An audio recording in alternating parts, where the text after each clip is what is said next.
ये मत पूछिए, नुकसान लगी आग घर में बचा ही क्या है, और जब हम बच गए तो फिर जला ही क्या है। हमारा कुछ नहीं नुकसान हुआ है, आप हम बच गए तो सब कुछ बच गया। बिल्कुल बच गया, फिर आ जाएगा अल्लाह छप्पर। लोगे झुग्गी यहाँ पे। बिल्कुल फिर डालेंगे, वो सुबह जाएंगे तोड़ के, शाम को फिर बना देंगे।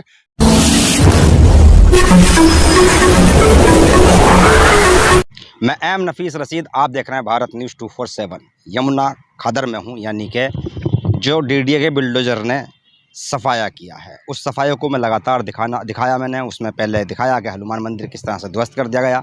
यहाँ डीडीए के बिल्डोजर ने कुछ नहीं छोड़ा, बिना भेदभाव के सबको सफाया किया है। ना यहाँ कुछ हिंदू का छोड़ा, ना कुछ मुसलमान का छोड़ा। जो लोग डीडीए की यानी कि इस ज़मीन पर कब्जा धारक बने हुए थे, डीडीए ने साफ करते हुए ये संदेश दिया है कि अब जमुना के अंदर किसी भी के भी रहने की गुंजाइश नहीं है। जिनका हक है रहने का वही रहेंगे, यानी कि कीड़े मकोड़े, सांप बिच्छू। और इनके लिए भाई होना भी ये चाहिए कि इनका ये घर है या फिर ये पानी का घर है। मैं भी पिछली बार कवर कर रहा था तो सारे के सारे लोग बाढ़ आने पर पुश्ते पे बाहर निकल के आ गए थे और सारा रोड घेर लिया था और प्रशासन लग गया था इन लोगों की हिफाजत के लिए। पर अब के प्रशासन ने बड़ा तगड़ा काम किया कि बिल्डोजर, क्रेन और वो सारे हथियार लाकर सारे एक तरीके से जमुना को साफ़ कर दिया, जिससे कि कहा जाए कि भाई हाँ, ज़रूरत थी जमुना की सफाई की। मुल्ला जी, आप यहीं पर रहते हैं, क्या नाम हुआ आपका? मोहम्मद नूर आलम। मोहम्मद नूर आलम साहब, जानना ही चाह रहा था कि ये जो सारा सामान बिखरा पड़ा है, क्या आपने भी यहाँ पर कब्जा कर रखा था? कब्जा होता है, कब्रिस्तान में रहना कब्जा होता है। कब्रिस्तान क्या साफ सुथरा, कब्रिस्तान में कब्र खोदना, कब्रिस्तान में कर्मचारी का रहना जरूरी होता है। लोग इसको उल्टा भाषा बोलते हैं, कब्जा कर रहा है, ये कब्जा है। नहीं, कब्जा करने का मसला यही है कि यहाँ पर आपकी झुग्गियाँ थी। जी, हमारी झोपड़ी थी, हम बहू बेटी को लेके यहाँ रहते थे। कब्रिस्तान में रहने की जगह थोड़ी ना होती है। आखिर जीने के लिए तो कुछ न कुछ जगह स्थल तो होना चाहिए ना। आखिर ज़िंदगी कैसे जिएंगे, किराए के मकान। साहब, ये कब्रिस्तान की अगर हम बात करें तो कब्रिस्तान तो है मुर्दों के लिए है, मुर्दे रहेंगे। मुर्दे के लिए है, उसके बगल में हम भी जीते जी रह लेंगे कुछ दिन, फिर अपना जुगाड़ ऊपर वाला देगा तो हम चले जाएंगे। नहीं लगता कब्रिस्तान में रहते हुए? कब्रिस्तान एक दिन तो मरना है ही, मरने से क्या डरना है। और भी खोदते हैं क्या आप? ये मेरा पेशा है 25-30 सालों से। 1984 से ही हम इस काम में लगे हुए हैं। 1987 से ही काम में ही लगे हुए हैं। यहाँ कितनी झुग्गी डाल रखी थी आपने? हमारी 1-2 झुग्गी थी। कारोबार क्या करते हैं आप? कबाड़ी थे हम, एक कबाड़ी का दुकान था। कबाड़ा चुन बीन के लाते थे लड़के बच्चे और बेचते थे, कमाते थे, खाते थे उसी से। जमुना गंदी हो रही थी ना? अरे जमुना कहाँ किलोमीटर, 2 किलोमीटर दूर है, हम 2 किलोमीटर यहाँ बैठे हुए हैं। जमुना का इदारा आता सारा का सारा, ये जमुना का हद है, ये बांध लगे हुए हैं यहाँ पर। बांध लगे हुए हैं, हमको गंदगी से वहाँ दूर रखिए। हम गंदगी में नहीं जाते हैं, क्योंकि मेरा काम है कबाड़ा खरीदना और बेचना, बढ़िया सब साफ सफाई करके।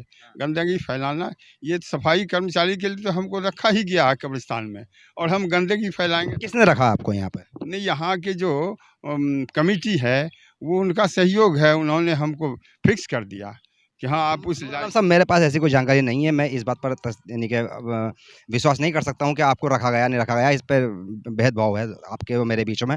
बात ये आ रही है कि जिस तरह से ये झुग्गियाँ पड़ी हुई थी आपकी और आप यहाँ कबाड़े का काम करते थे, ये बिल्कुल मना है। जमुना के अंदर आप कोई भी काम नहीं कर सकते, यहाँ सांप बिच्छुओं के रहने का घर है। जी, सांप बिच्छू रहेगा, इंसान कहाँ जाएगा इतना। 1947 से के बाद जो आबादी, अशोकनगर में जाएगा। 1947 के बाद जो आबादी बढ़ा, लोकपुरी में जाइए, उन्हें उस वक्त कितना आबादी था हिंदुस्तान का, अब बाहर निकलिए।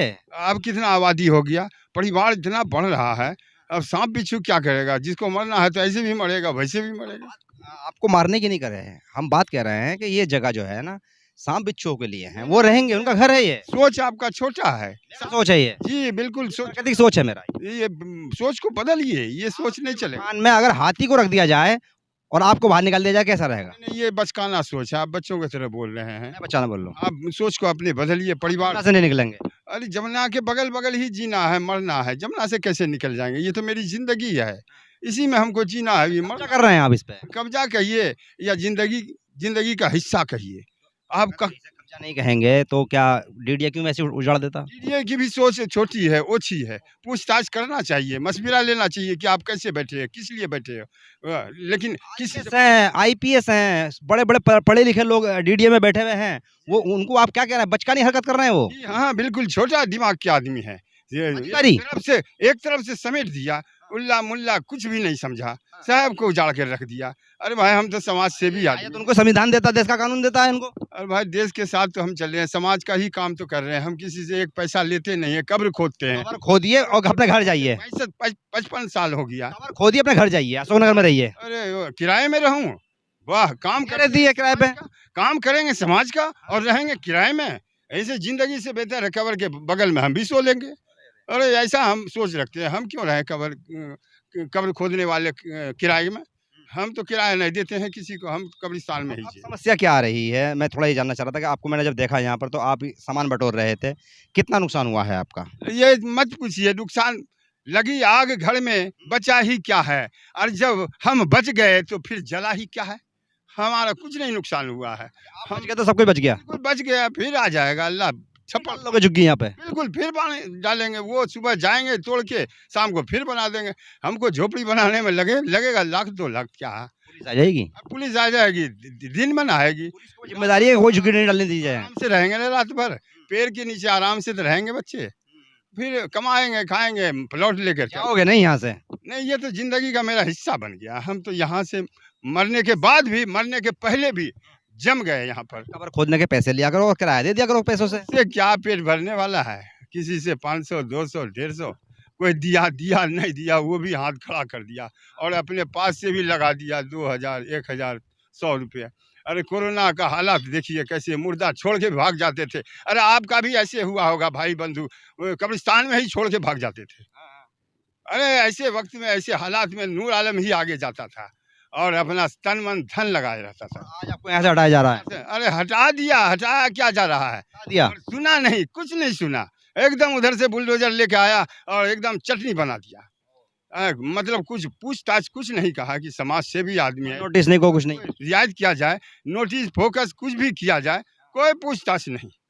आकर के चटनी बना दिया मेरी झोपड़ी को। और मेरी बीवी बच्चे सड़क पर खड़ी रही और अभी तक खड़ी है 2 साल। ये इन सब के इनकी बातें हैं, ये अपना दर्द बताने की कोशिश कर रहे हैं। कुल मिलाकर इस तरह का जो बातें हैं बहुत सारे लोगों की हैं। मैं सबसे लगभग बात कर ही रहा हूँ, अभी भी मुझे बहुत लोगों से बात करनी है।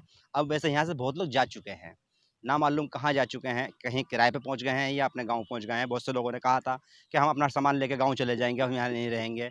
पर एक सवाल ये है जो आखिर में मैं अभी भी कर रहा हूँ कि अवैध कब्जा करने वालों पर क्या प्रशासन ने कोई कार्रवाई की? क्योंकि मजदूरों की तो झोंपड़ियाँ टूट गई हैं, किराएदारों की झोंपड़ियाँ टूट गई हैं, डीडीए ने साफ कर दिया है बुलडोजर चलाकर। पर जिन्होंने किराया खाया, जिन्होंने अवैध अतिक्रमण करवाया यहाँ पर, क्या उन पर कोई प्रशासन ने कार्रवाई की? ये सवाल बना रहेगा। मैं एम नफीस रशीद, आप देख रहे थे भारत न्यूज़ 24/7।